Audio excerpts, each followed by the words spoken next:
أعوذ بالله من الشيطان الرجيم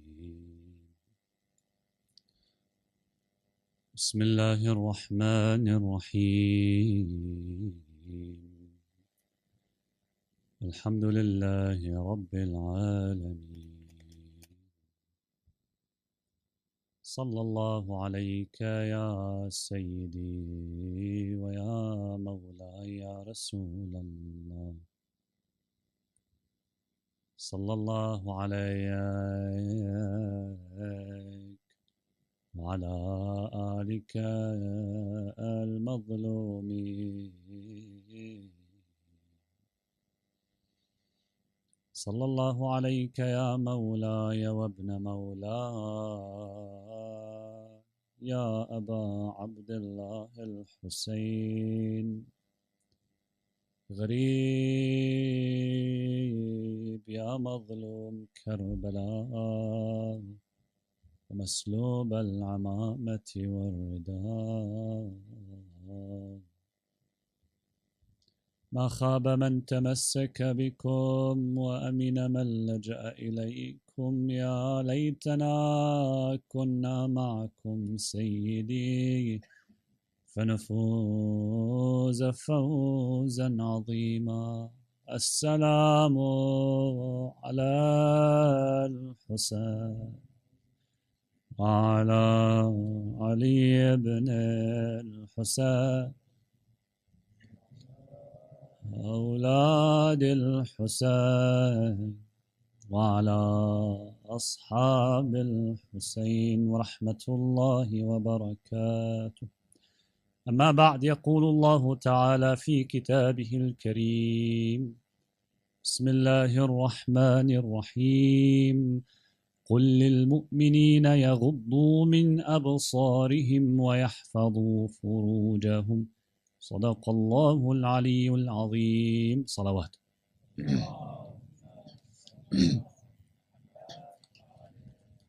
Surah An-Nur, Quran chapter 24 verse number 30. O Prophet, tell the believing men to lower their gaze and to guard their chastity. Tonight's discussion is about hijab.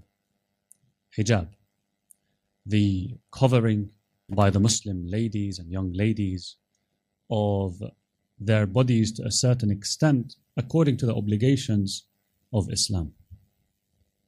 Now, this topic is a matter of discussion amongst the believers historically. It's been a matter of discussion, especially when you go to the details, for example, the fiqh details and so on. There is discussions amongst people. But amongst non-Muslim communities, it is a matter of controversy even. It's a controversial matter for some reason, or for many reasons actually.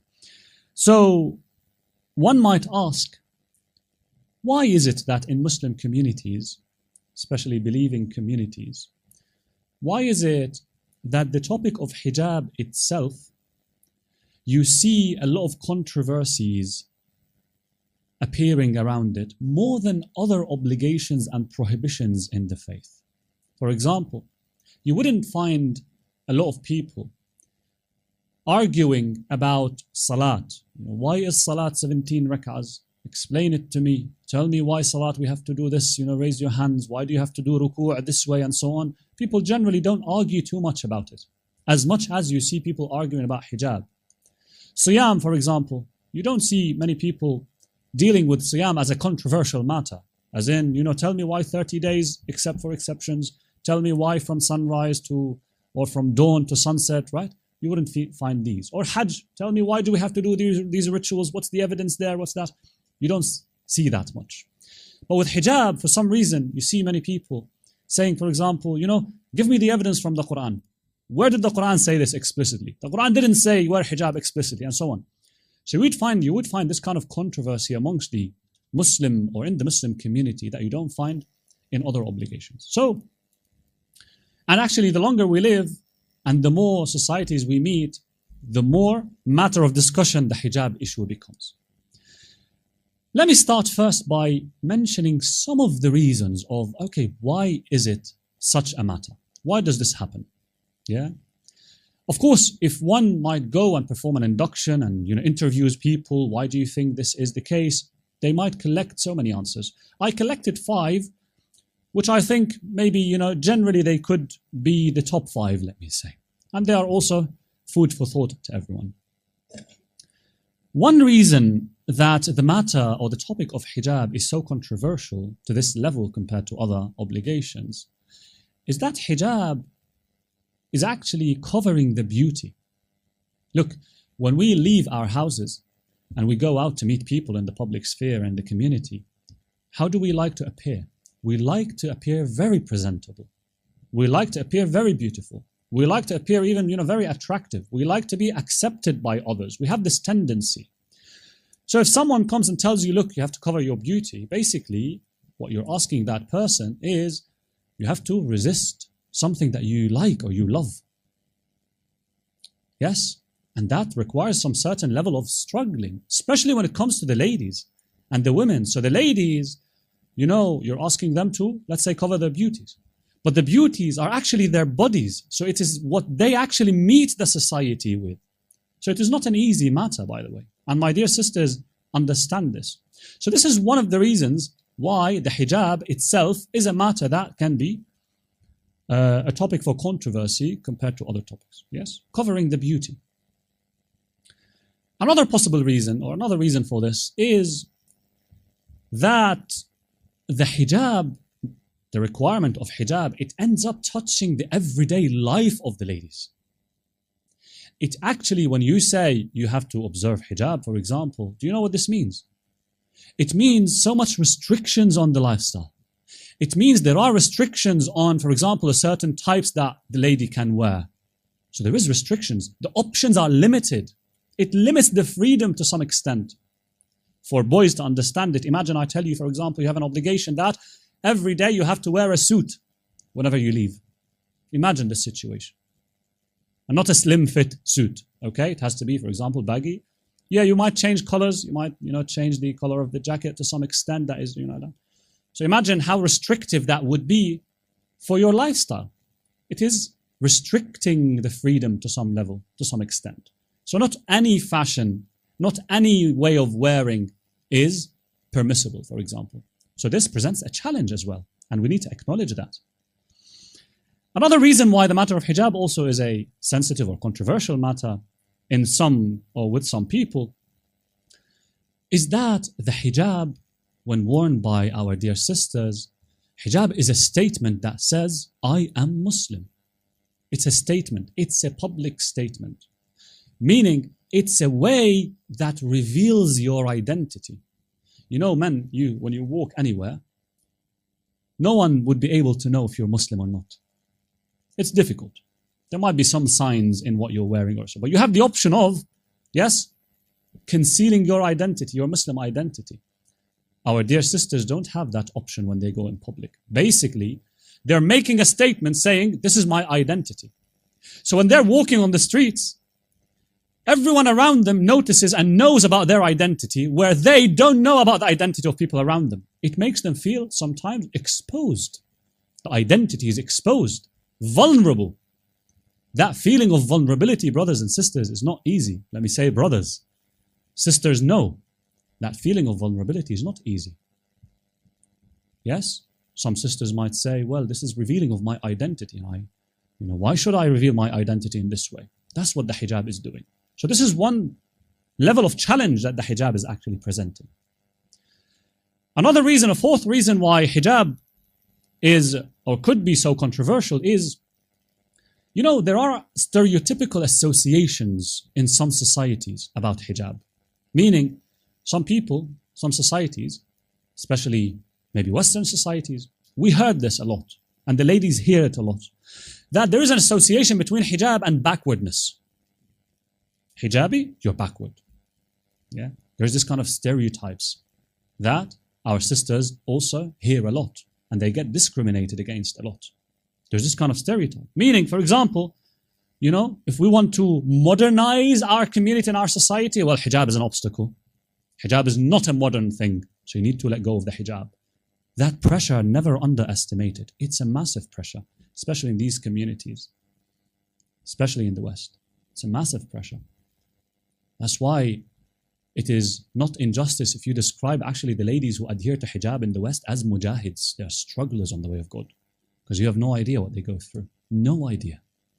Men have no idea what our sisters go through. So, you might hear, for example, a sister, maybe she reached the level of, for example, she reached the age of 20-year-old and she realized, okay, look, I should have worn hijab. Now I decided to wear hijab. Sometimes that sister, she would hear comments from people around her. We didn't know you think like this. We didn't expect that you would wear the hijab. We thought you were top at your school. We thought you were top at gymnastics, for example, or sports. We thought you were this and this and that. It's very offensive. It's very offensive, right? So some people who have this kind of stereotypical images about hijab, they think, yes, you might, they can't understand that there could be a hijabi, or the hijabi could be a person who is what? Successful in her profession, who is influential in her community, who is pioneering and even competing in the level of, or in the field of science.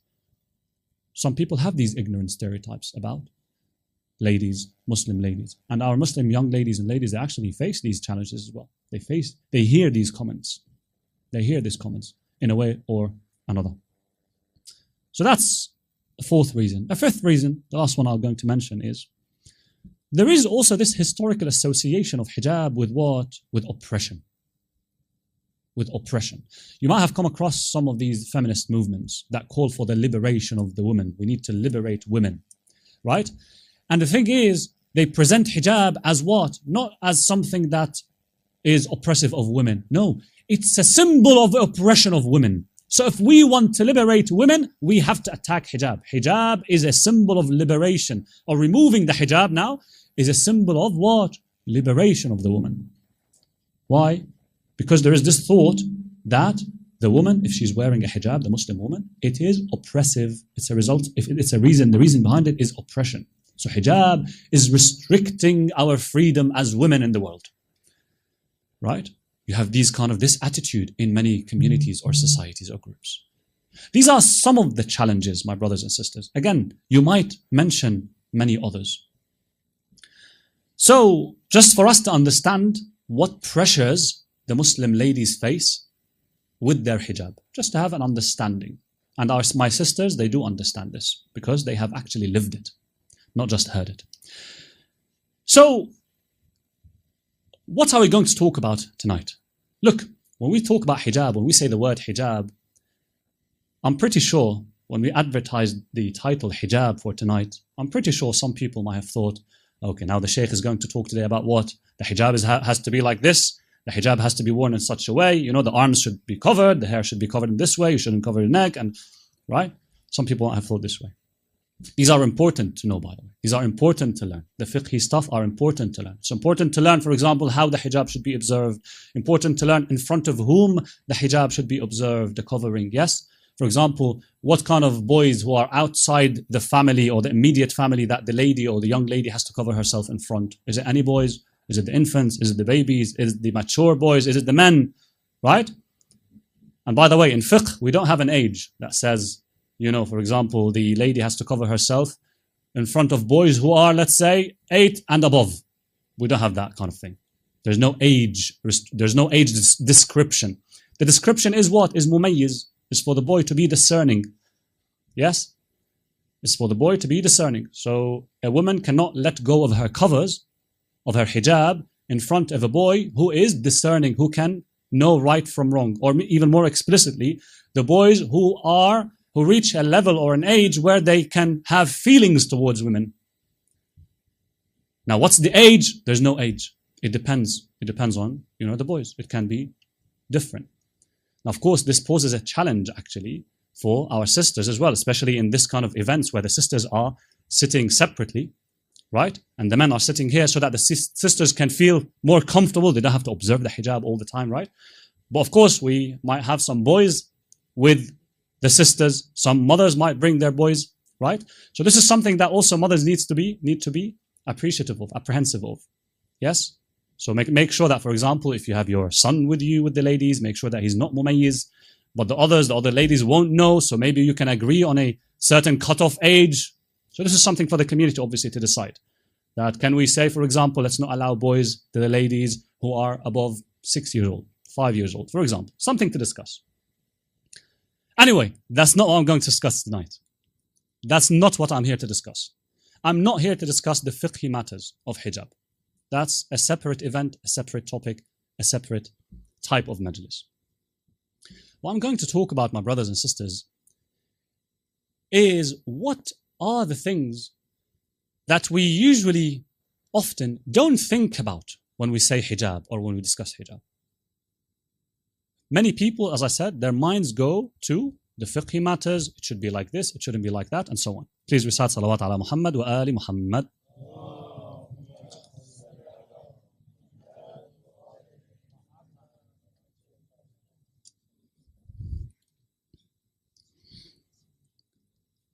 So what are the things that we probably don't think of when we talk about hijab? The first thing I want to mention is, when we see that the topic of hijab is a topic of controversy amongst believers, is that people have points, people have so many questions and so on, and maybe so many objections sometimes. The first thing that we need to discuss and address is, and the most important arguably is, iman, is faith. Is faith. And especially our dear sisters, the ladies, the Muslim ladies and young ladies. Faith. What is the relationship between us and God? How close is God in our life to our lives? What is the status of God in our hearts? Is He truly present in our hearts? Is He truly the priority in our hearts? How far am I happy to go to actually sacrifice whatever I like for whatever God wants? That's a very important point. How willing I am, for example, to leave the sweetness of the sleep at night just to wake up for Fajr because God obligated me to wake up for Fajr, for the morning prayers. Sleep is sweet. It's difficult unless you have it as a habit. It's very difficult actually to leave the sweetness of sleep to wake up for Fajr. But this way you are able to tell what is the position of God in your life. Is He really the center of your life? Does He really mean so much to you in your life? That's the first question that needs to be answered. That's the first thing that we need to think about. What is our level of iman with God? What is our relationship with God? Why am I saying this? You know that all the challenges that I mentioned in the beginning, all these challenges that our sisters face, all these challenges that are internal and external. Internal, for example, that the hijab is asking the lady to restrain her tendency to want to show her beauty. That's not easy. That requires restraining. The pressure that comes from the external society, whereby sometimes, you know, the ladies, they face so much discrimination that sometimes they're not allowed to work in certain jobs. Why? Because they're wearing hijab. Do you know how difficult this is? Do you know how restricted your life becomes? Your options become few. These are levels of sacrifices. So there's all these pressures that I mentioned, the stereotypes, the Islamophobia. And as I said, the woman, when she presents herself in the society as a Muslim woman wearing the hijab, she's presenting herself as an obvious identity declaration. So she would be the obvious first target to any kind of discrimination. All these difficulties, my brothers and sisters, they require faith. They require a strong relationship with God to withstand. How can a tree resist a storm if its roots were not deeply entrenched in the soil? If the roots were not strong enough, and these roots are iman, our faith, our relationship with God. And the stronger the roots are, the stronger our iman is, the stronger we are able to stand before all of these storms, all of these challenges. How do you think Zainab salamullahi alayha was able to do this? Allahumma salli ala Muhammad wa ali Muhammad. It's mind-blowing actually, the lessons from Zainab. They're really mind-blowing.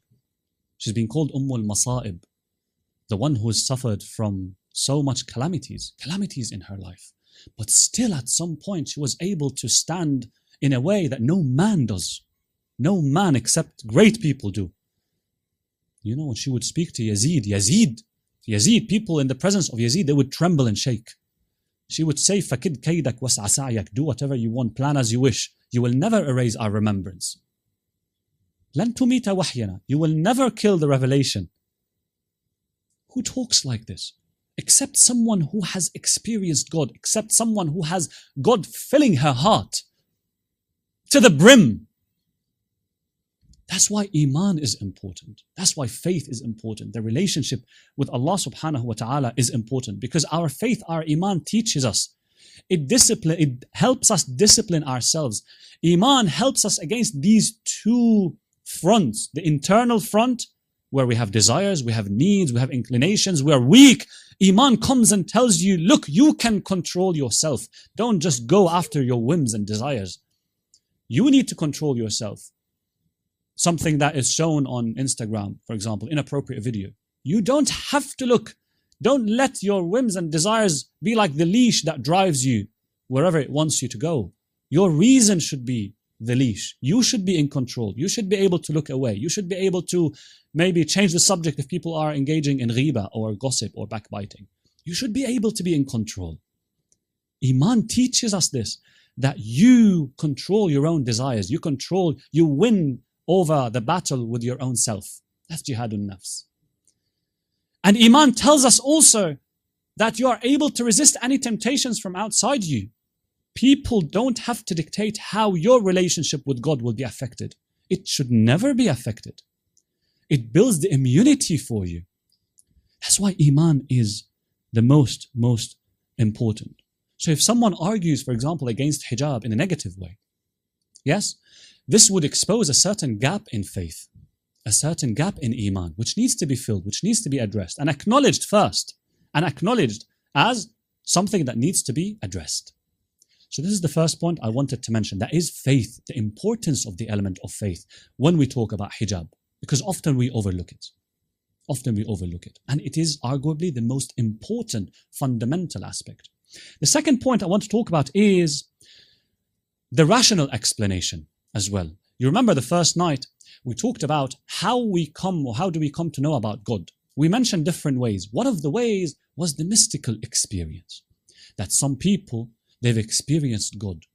They have worshipped God so much that God to them became like the sun to someone seeing in the day.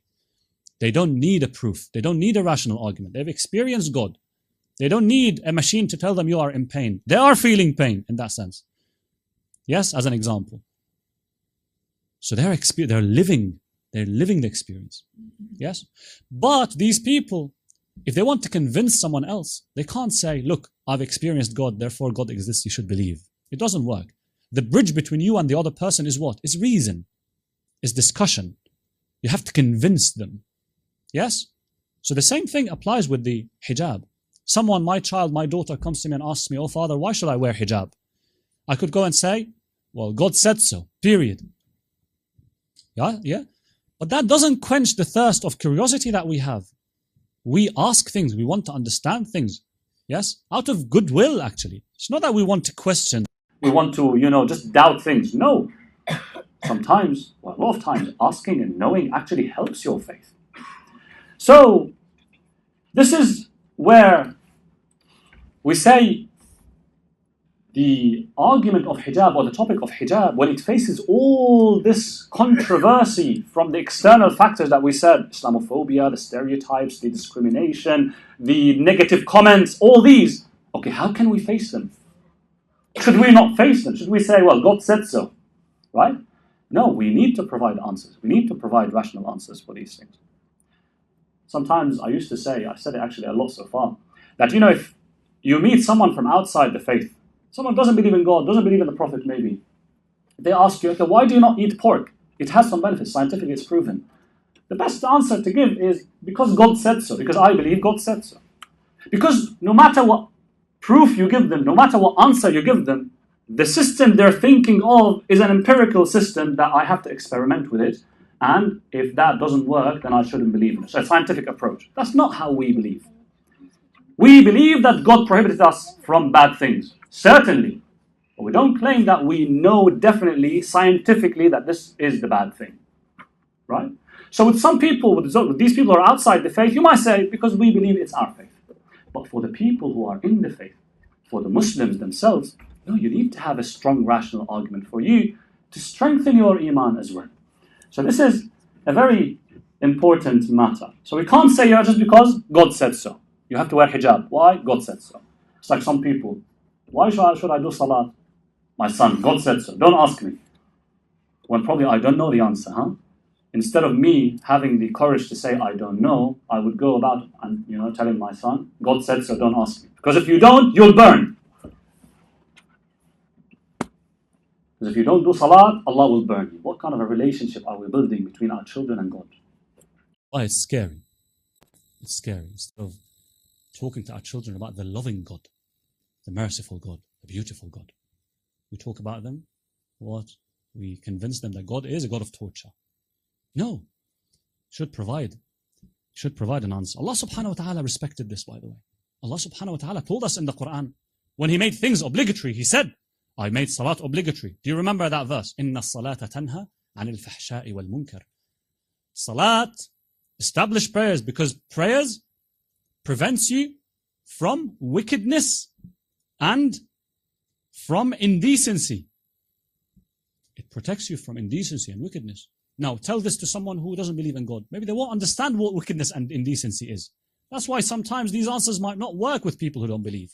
But with the believers, Allah subhanahu wa ta'ala is telling us, I prohibit things, I command things because it's beneficial for you, not for me. Siyam, do you remember when God said, كُتِبَ عَلَيْكُمُ الصِّيَامُ كَمَا كُتِبَ عَلَى الَّذِينَ مِنْ قَبْلِكُمْ لَعَلَّكُمْ تَتَّقُونَ أحسنتم. So that you have taqwa. So that you may have taqwa. So that you may have this shield that protects you from within. You don't have to have a police to tell you this is right, this is wrong. Taqwa is this. It's this level of God's presence in your heart that you don't need any external reminders. You are your own reminder of God. You remind yourself in every situation. You remember God. God is not absent from your heart or mind any moment. That's what taqwa gives you. Allah is saying, Siyam is for this. He's respecting our curiosity. He's respecting it. Zakat, charity is for this people, that group of people, and so on. Hajj, لِيَشْهَدُوا مَنَافِعَ لَهُمْ, so that these people may observe some benefits for them. So Allah is saying at least some goal that He is giving. Or for example, when He says about tahrim, things that He prohibits, chapter 7, verse 33, He says, God, say, my Lord has only forbidden open and secret indecencies, sinfulness, unjust aggression, associating others with God in worship, a practice He has never authorized, and attributing to God what you do not know. Allah is telling us what are the things that He is prohibiting us to do. Indecent things, evil things, oppression and all that. So we need to have a rational argument. We need to be able to have this conviction rationally. We need to have it. Because it would strengthen our iman. It would strengthen our iman. We would be able to defend our faith in a more stronger way. Some people before Islam, before the prohibition of the khamr, wine, or consuming alcohol in Islam, there were some people who prohibited khamr over themselves before even the message came. Because they realized that I need my intellect to be there. I need to be conscious. And that's key to me. Therefore, they prohibited khamr over themselves. They wouldn't drink. Before Islam, Before Islam. So these people, because of their conviction in the rational argument about the act, they stuck to it. They were able to stick to it. So, it is important to have that in our minds. That we need to have rational arguments. We need to have rational proofs or rational discussion about it, about hijab. Obviously, the mu'mineen, when they are certain that Allah and the Prophet said something, they submit. And Allah says it in the Quran, chapter 4, verse 65, فَلَا وَرَبِّكَ لَا يُؤْمِنُونَ. No, by your Lord, they will never be true believers until they accept you, O Prophet, as the judge in their disputes and find no resistance within themselves against your decision and submit wholeheartedly. The believers, when they realize it's the command of Rasulullah and Allah subhanahu wa ta'ala, they would submit. They would say, okay, for example, hijab is wajib, I submit. Siyam is wajib, I submit. Zakat, khums, I submit. Or another verse, Quran chapter 33, verse 36. وَمَا كَانَ لِمُؤْمِنٍ وَلَا مُؤْمِنَةٍ. It is not for a believing man or woman. Believing man or woman. Right? So it's not that, the woman obeys the man. or the man obeys the woman. That's not it. Both, they obey God. They obey God and the messenger of God. It is not for a believing man or woman, when God and his messenger decree a matter, to have any other choice in that matter. When you're a believing person, you submit to the Prophet ﷺ. Indeed, whoever disobeys God and his messenger has clearly gone far astray. Yeah? So both men and women submit to God, to Allah subhanahu wa ta'ala. Okay. So that's the importance of providing rational argument of hijab. Let me go to it. Let me talk about it now. And inshallah, openly. Look, hijab is something that is connected to a specific context. A specific context. It's not something that, for example, we're saying, look, for example, the Muslim ladies have to wear hijab from the moment they wake up to the moment they sleep, and they have to live in hijab. No, no, no. There's a specific context, and we need to understand that context. What do I mean? Let's go back a bit. Let's go back.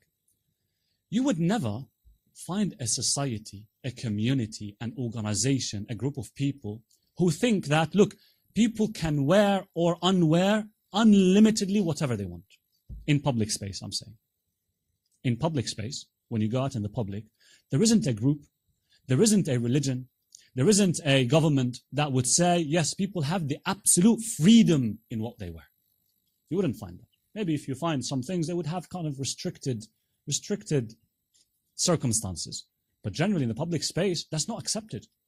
That hasn't been accepted, as far as we know. Yes? Why? Because the way you wear, the way you have, or the outfit that you have when you go and meet people in the society, it affects the relationships that you have. And vice versa. The relationships that you have with the people in the society, they would also dictate what kind of clothing you wear. Maybe, for example, let me give an example. Yeah? If you are going to meet the king or the queen, you might be asked, well, you shouldn't wear shorts. You shouldn't wear half sleeves, for example. You should wear formal. Right? That's an example of there is a certain relationship in a society and a certain expectation on the way you wear. Right? I hope that point is clear.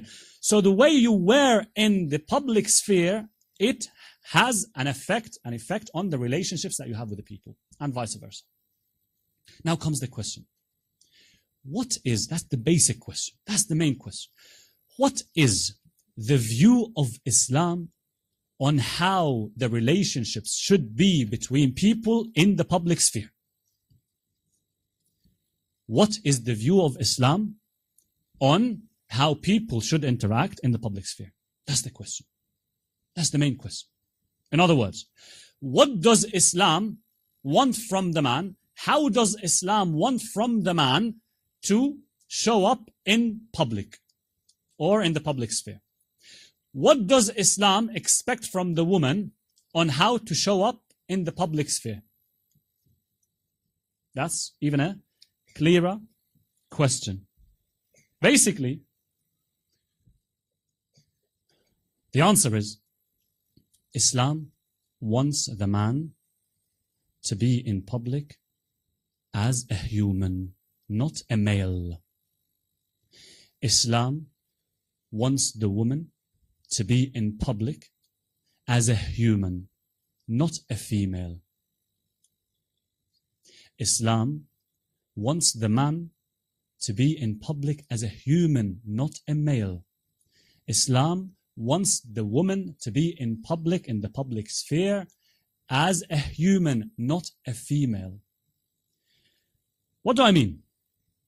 Look, every individual here, every individual, with some exceptions I'll mention, we belong to three circles. In our life, we belong to three circles. A small circle, a wider circle, and a wider circle. Yes? We have this smaller circle that we call marriage. Those of you who are married. Those of you who are not married, inshallah, you get married. We have this smaller circle of marriage, the husband and the wife. That smaller circle has roles, it has goals. Some of these goals is, for example, the satisfaction of the desire, sexual desire. That's one of the roles of this smaller circle. The wider circle, the next second circle, is the circle of family. Circle of family. We belong to families. That circle also, it has roles. Not the satisfaction of the desire now. the satisfaction of maybe the emotional needs, the emotional support, the psychological support that your father, your mother give you, your siblings give you.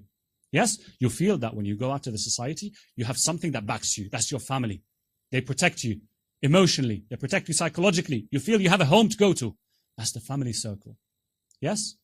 In there, for example, in the smaller circle, there's no restrictions. There's no hijab obligation in there.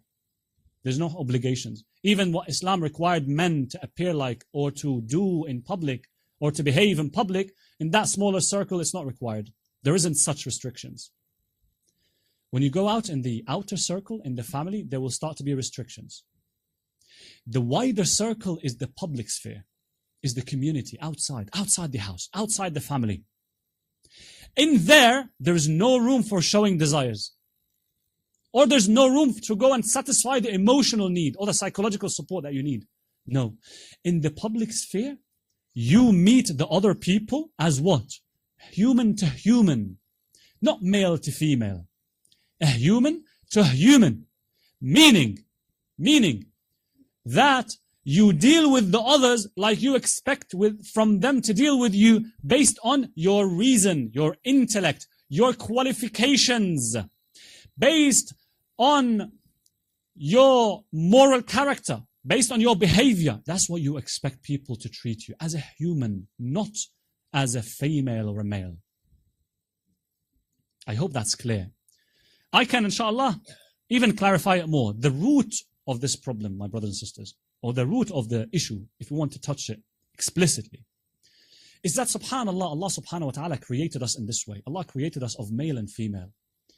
And it happens to be as such that one of these two sexes has an appearance, a body, a shape that appears to be visually attractive to the other gender, to the other sex.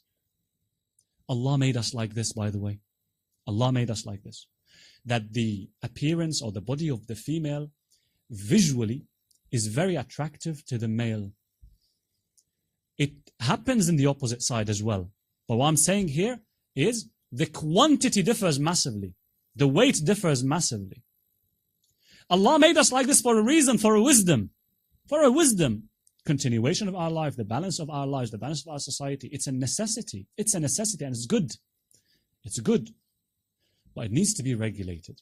It needs to be regulated. This is how Allah subhanahu wa ta'ala made us and shaped us. So what Islam came and said is that, look, O people, and especially the women,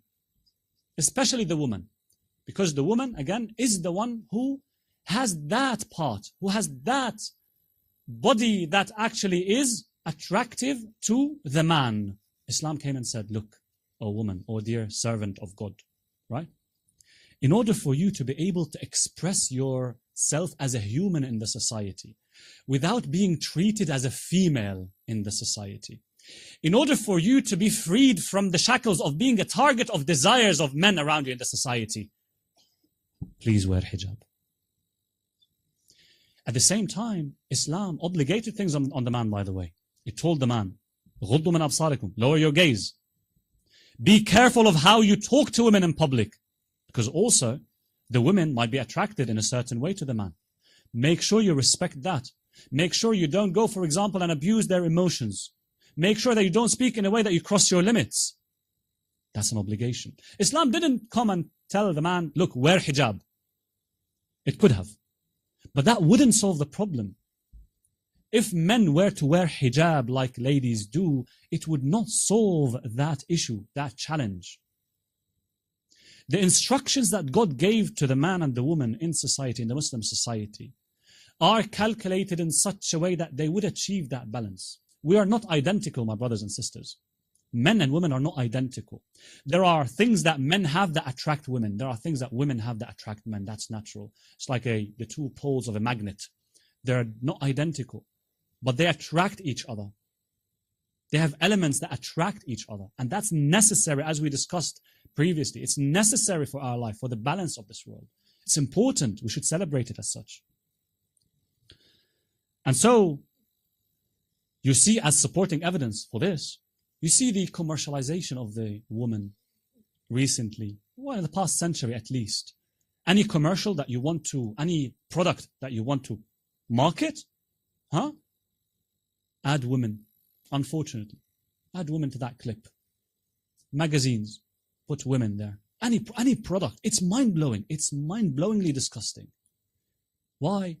Because these people, they acknowledge that if the population is 50% male, and if we add this element of the visual attraction that would attract and work on the men, we've guaranteed half the market.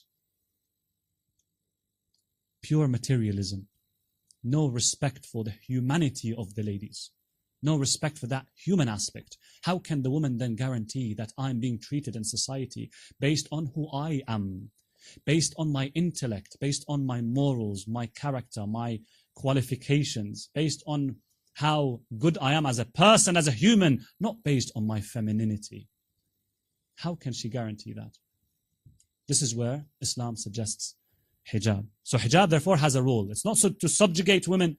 It is not, for example, to appear as a different or, to isolate ourselves as an identity compared to other communities, to separate ourselves. That's not the role. There is a role for hijab. And that role, as I said, it is to free the woman. Free the woman, really. It is to free the ladies and young ladies from being the target, from these shackles of being a target, of being treated as females in the society. Again, because of this way that God created us to be different in the community. And this way, when we provide a rational argumentation for this, for the hijab, then the ladies, even the brothers as well, they would say, oh God, now I understand.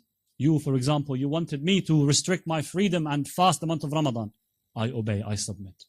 It's a restriction of freedom. Hijab is a restriction of freedom. It is actually. Allah, in many obligations, He restricted our freedom. You're not free to spend your money in any way you want. You have to pay zakat. Okay, God, I submit. That's where the faith is important. That's where the faith is key. Iman is key. Oh God, you restricted my sleep. You asked me to wake up for Fajr. I submit, oh God, sam'an wa ta'a. I listen and I obey. Oh God, you restricted my freedom to ask me, for example, to wear hijab. I submit, oh God. The Iman and the rational argumentation for it, the rational conviction, they help a lot. Obviously, this is one rational argument that could be presented. There are others that suggest, for example, that hijab is very important to protect the family unit. The most important unit in a community is not just the individual. Because individualism calls for absolute freedom. I'm free to wear what I want. I'm free to do what I want. But when you say it's family, it means that you want to guarantee, whatever it takes, that the man would not look outside the family, would not look outside the house. Likewise for the woman. You want to guarantee that the man behaves in such a way that the woman would never look outside the house. Otherwise, you destroy the family. Otherwise, remember that psychological and emotional support we talked about. That will be destroyed. A person will go out of the house with no support, with no emotional support to go back to, with no home to go back to. It will break a home. These are rational argumentation for hijab. Obviously, the final point I want to make here is to touch just quickly on the fiqhi aspect. Because some people might ask, okay, look, the Quran didn't say explicitly, oh, women wear hijab. Okay, it didn't say that. And so they say, well, there's no evidence. Obviously there is. There's a lot of evidence. There's a lot of evidence in the Quran and in the Sunnah. So I'll mention the Quran. So for example, in Quran chapter 24, verse number 60, what Allah says, وَالْقَوَاعِدُ مِنَ النِّسَاءِ, Allah says, as for the elderly women, those women who do not have hope, for example, of being sought for marriage, maybe age 60, 70, 80, maybe 90, past the stage of marriage, there is no blame on them if they take off their garments. You see this expression. It tells us that the Quran is expecting, Islam is expecting, does have some expectation on wearing. That the ladies only until a certain stage, then they would be allowed to, or before that stage, they are not allowed to let down their garments. So do you see that expression? There's an expectation. The Quran is saying, I'm expecting ladies until that age or that stage to keep their garments on. When they reach that stage, then there's no harm or there's no blame on them. Okay? That's one verse to tell us that the Quran does have an expectation. Another verse, Quran chapter 24, verse 31, where Allah says, وَقُلْ لِلْمُؤْمِنَاتِ يَغْضُضْنَ مِنْ أَبْصَارِهِنَّ, until He says, وَلْيَضْرِبْنَ بِخُمُورِهِنَّ عَلَى جُيُوبِهِنَّ, let them draw their head covers over their chests. Allah could have said, let the believing women cover their chests. Could have said that. It would have been even shorter. But he said, no. He said, you know that headscarf that they have? Because at that time it seems that there are some women who would observe the headscarf, but they would leave their chest exposed. So the Quran said, well, do you know that headscarf? It's not enough. Add to that the fact that they should also cover the chest. It tells us that the Quran is actually building on something that is already established, that is already there. And that is, there needs to be a cover. There needs to be a certain cover. Obviously, there are other verses that actually, and in the same verse, so that, tell them that they may not show their adornments except to their husbands, and so, father-in-laws, fathers, and so on.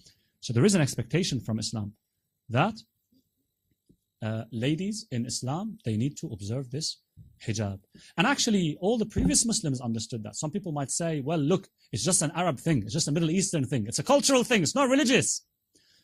Well, how come that, the previous generations in Islam, they've all observed hijab, as far as we know? How come that the nations who would join Islam, who are not Arabs, Persians, Indians, Europeans, and all that, they understood, they had that understanding that there needs to be hijab to be observed, this kind of covering to be observed. So these are some points I thought to mention. And again, my brothers and sisters, I can't emphasize this enough. The importance of faith. When someone argues negatively against hijab from the faith, it means that there is a gap in faith, a gap in iman, that we need to quickly fill it. We need to make sure that we nurture our relationship with Allah subhanahu wa ta'ala continuously.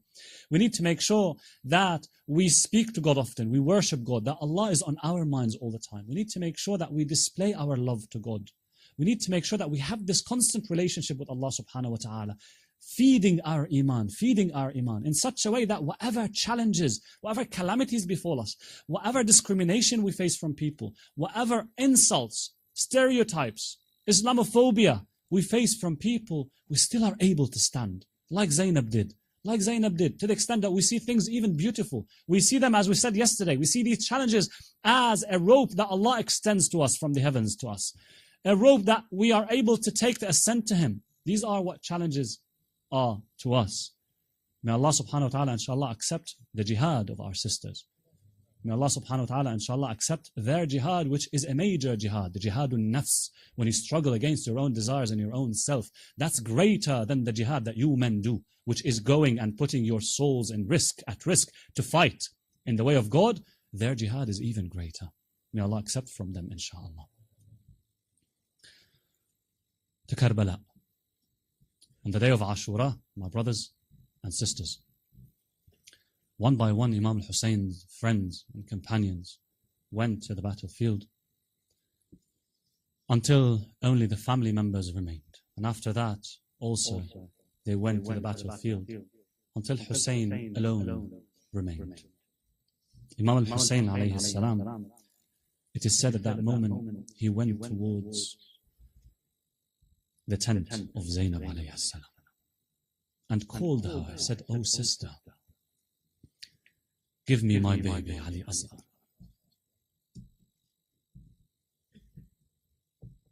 So that I can smell it, hold it, and bid it farewell before I leave. Zainab salamullahi alayha entered the tent and brought the baby Ali Asghar.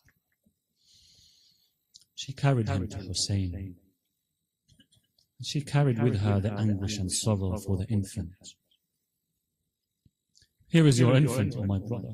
His tongue has dried up from extreme thirst and hunger. He has not drunk milk or water for 3 days, and his mother's milk has dried up due to her thirst." Hussein alayhi salam took his infant son to bid him farewell. He sat him on his lap and began to kiss him. "Oh my son, woe to these people of your grandfather al-Mustafa is their opponent." In a narration, Harmala said, "At that moment I put an arrow in the bowstring and I looked at where to shoot the baby.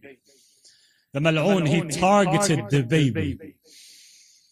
And I saw his neck shining on his father Hussein's upper arm as if it were a silver jug. La hawla wa la quwwata illa billah. Ajarakum Allah." The accursed Harmala said, So I shot the baby with an arrow and pierced it through his neck. وَمَظْلُومَهُ وَعَلِيَّةُ. This accursed Harmala later, after the events of Karbala, he was caught by Al-Mukhtar al-Thaqafi, Al-Mukhtar, who avenged, who took revenge from those who participated in killing Imam Hussain and his family in Karbala. When Harmala was brought to Mukhtar, Harmala narrated to the people what he did. People said to him, "Woe to you, Harmala, did your heart not soften for this infant? How could you do such a thing?" Harmala said, "Yes, my heart softened." They said, "How?" He said, "Because the infant was unconscious from the extreme thirst. But when he felt the heat of the arrow, he took his hands out of the swaddle, and embraced the neck of his father Hussein, and began to flutter in his hands like a slaughtered bird." Did you have no mercy, O people of Umayyah? بأي ذنب قتلت? By what crime was this infant baby slaughtered? That arrow that pierced Ali Asghar, it also pierced the soul of Hussein, the heart of Hussein. Allahu Akbar, how much more calamities, O Hussein? How could your heart handle? What more could your heart handle? Qasim, then Akbar, then Abbas, then this. Allahu Akbar. It is said that Imam Hussain alayhi salam took a handful of the infant's blood and threw it up to the sky and said, هَوَّنَ مَا نَزَلَ بِي أَنَّهُ بِعَيْنِكَ يَا رَبِّ. Ya Allah, what has befallen me is easy, for it is in your eyes. Oh God, Ya Allah, Allahumma la yakun ahwanu alayk min fasil naqati Salih. Oh God, let it not be less than the value of the camel of Salih. A'zam Allahu ujurakum. Hussein then brought his infant back to the camp and placed him with the martyrs of his family.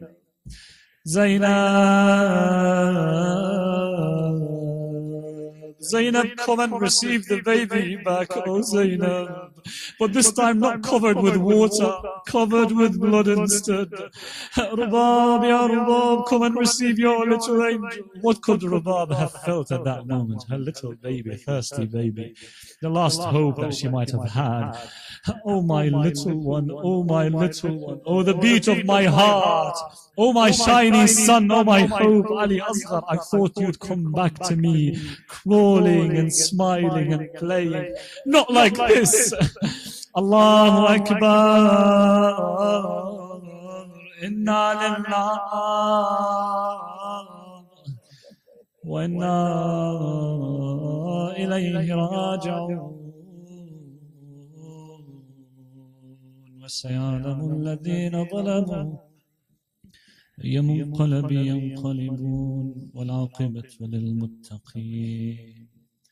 يا الله إلهي نقسم عليك بالزهراء وأبيها وبعلها وبنيها والسر المستودع فيها فرج عنا يا الله. Allahumma salli ala Muhammad wa ali Muhammad. Ilahi, we ask you that you may accept from us our little deeds, that you may forgive us our sins.